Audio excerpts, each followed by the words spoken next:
ఒకటి మాత్రం వాస్తవం, జనరల్ గా ఒక 3.5-4 ఏళ్ళకి వస్తుంది కోపం ప్రభుత్వం మీద. పని చేయకపోతే తెలంగాణ ప్రజలు మంచోళ్ళు, ఏమో ఇంకా టైం ఉన్నది కదా, ఇంకా వచ్చే సంవత్సరం చేస్తాడేమో, మళ్ళా బడ్జెట్ లో పెడతాడేమో, 6 నెలలకి ఏమైనా చేస్తాడేమో, ఇట్లుంటది కథ. కానీ రేవంత్ రెడ్డి కాడికి వచ్చే వరకు మాత్రం సంవత్సరం లోపట్నే ఆ నీలి రంగు నక్క మొత్తం వర్షంలో తడిసింది, అసలు రంగు బయట పడ్డది. ఎప్పుడు ఈ నక్కను వదిలించుకుందామని తెలంగాణ సమాజం మొత్తం ఇవాళ ఎదురు చూస్తా ఉన్నది. ఇది వాస్తవం. 1-2 కాదు, ఎన్ని అబద్ధాలు. ఈ 6 గ్యారంటీలు, 420 హామీలు, నేను వాటి గురించి చెప్పా. ఫ్రీ బస్ అన్నాడు, తులం బంగారం అన్నాడు, స్కూటీ అన్నాడు, అన్నాడు, మశానం అన్నాడు, ఏది లేదు, ఉన్నదే వేయింది. ఉన్న రైతు బంధే ఎగ్గొట్టినోడు కొత్త ఏమని ఇస్తాడా?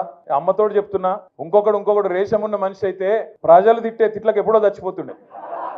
రేవంత్ రెడ్డి కాబట్టి బతుకున్నాడు, పురాగా సిగ్గు తప్పినోడు, పురాగా ఇజ్జత్ లేనోడు కాబట్టి బతుకుతున్నాడు. కానీ ఇంకోడైతే ఎప్పుడన్నా ఆయన ఓ బకెట్ల నీళ్లు పోసుకొని ఆయన నీళ్ళలో దుంగి చచ్చిపోతాడు.